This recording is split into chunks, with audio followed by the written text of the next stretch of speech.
ကုန်းဖြတ်ချင်နေတယ်ဆိုရင်ဒီဗီဒီယိုကသင်အတွက်ပါအပေါင်းအသင်းတွေအတွက်လည်း share ပေးလို့ရပါတယ်ခင်ဗျားဒီနေ့ကစပြီးကုန်းဖြတ်လိုက်မယ်ဆိုရင်ခင်ဗျားရဲ့သွားနဲ့ကတဲ့ခင်ဗျားရဲ့အသက်ရှူခြင်းခင်ဗျားရဲ့ပတ်စံအင်းနဲ့ကြောက်ကတဲ့စောကဝိုင်းပြီးကျေးဇူးတင်ပါတယ်လို့ပြောကြပါလိမ့်မယ်ဒါပေမဲ့တကယ်ပြဿနာကုန်းဖြတ်တယ်ဆိုတာတချို့သောဆက်ဆံရေးထက်ပိုဖြတ်ရခက်တယ်ဆိုတာပါပဲ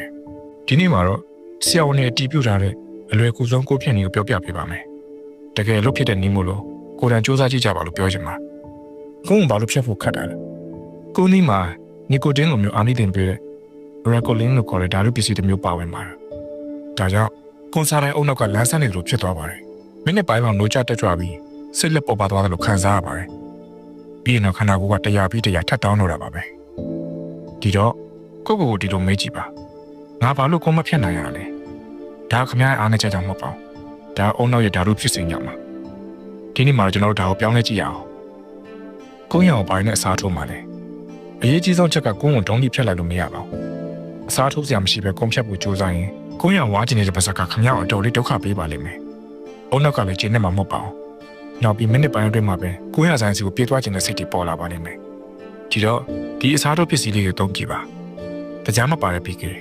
ကိုရတောင်းတနေတဲ့ပါဇက်အတွက်အကောင်းဆုံးဝါးစရာပါနောက်တစ်ခုကပူရှိန်တရားလုံးကလင်းတန့်စင်စေဖို့အကောင်းဆုံးပါနေကြစိတခုခုဝါးချင်နေတဲ့ပါဇက်အတွက်အကောင်းဆုံးပါတော်ကြထိုးတဲ့တစ်ချောင်းကတော့လက်နဲ့ပါဇက်အတွက်အာရုံပြောင်းအောင်လုပ်ပေးနိုင်ပါတယ်တင့်တော်တာတစ်ခုခုကိုရွေးပြီးကိုနဲ့မကွာအမြဲတမ်းဆောင်လာပါကိုရအရေးတော့ကိုတဖြည်းဖြည်းလျှော့ချပါစိတ်သိမခိုင်ရင်ကိုယ်ကိုရုပ်တရက်ဒုံးနှိမဖြတ်ပါလို့ဒီလွယ်ကူတဲ့အစီအစဉ်တိုင်းကိုတဖြည်းဖြည်းလျှော့ချကြည့်ပါပထမပတ်မှာတရက်လုံးစာရင်25ရာခိုင်နှုန်းလျှော့ချပါဒုတိယပတ်မှာ50ရာခိုင်နှုန်းအထိကိုထပ်ဝါလာလျှော့ချလိုက်ပါတတိယပတ်မှာတော့အစာစားပြီးမှ100လောက်ဝါစားပါစတုတ္ထပတ်မှာတော့လုံးဝရက်လိုက်ပါအချိန်တလားလောက်တော့ပေးရပါမယ်ဒီအဆင့်ဆင့်လုံးကြီးကကွန်းဖြတ်တဲ့လက္ခဏာတွေကိုလျှော့ချပေးပြီး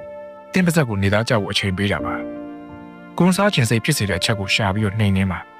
ကိုကိုမေးကြည့်ပါဘယ်ချိန်မှာကွန်းစားတယ်လဲအစာစားပြီးချိန်လား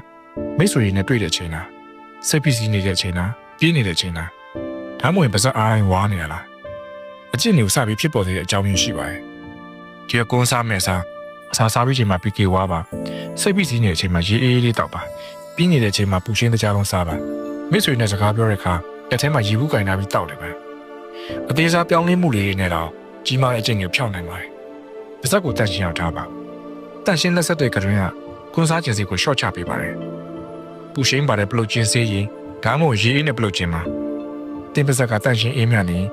အုံနောက်ကကုန်းကိုသိမ့်မတောင်းပြတော့ပါဘူးကွန်းဖြတ်လက္ခဏာတွေအတွက်အသင့်ပြင်လာပါပထမ3ရက်ကနေ9ရက်တွင်ကတော့အခက်ဆုံးပါဒီလိုတွေခံစားနိုင်ပါတယ်စိတ်တူလွင်မင်းအိမ်ငိုင်မင်းပါဇက်ထဲမှာတခုလိုနေတယ်လို့ခံစားရမယ်ခေါင်းနဲ့ကြိုင်မယ်စိတ်မပူပါနဲ့ဒါအသိအုံနောက်ကသူ့ကိုယ်သူပြန်လဲတန့်စင်နေတာပါဒီလက္ခဏာတွေမကြခင်ပျောက်သွားမှာမို့အာတင်ထားဖို့ပဲလိုပါတယ်ကုန်းဖြတ်ဖို့အချိန်အများကြီးပေးစရာမလိုပါဘူးဒါအပြင်ကုန်းဖြတ်ပြီးတဲ့နောက်မှာသွားတွေကပိုတောက်ပါလာမယ်ကြွရလည်းပိုပြီးတန့်ရှင်းလာမယ်ကင်ဆာဖြစ်နိုင်ခြေပါကျဆင်းသွားမယ်တင်းပတ်စာကြီးလည်းပိုလေးလာပါလိမ့်မယ်ခမရတော့ကောင်းကျိုးတွေပဲရစီမှာမို့လို့ဒီနေ့ကပဲစပြီးကုန်းဖြတ်ဖို့စူးစမ်းကြည့်လိုက်ပါကုန်းဖြတ်ခြင်းနဲ့အပေါင်းအသင်းတွေတွေ့လဲဒီဗီဒီယိုလေးကို share ပေးလိုက်ပါ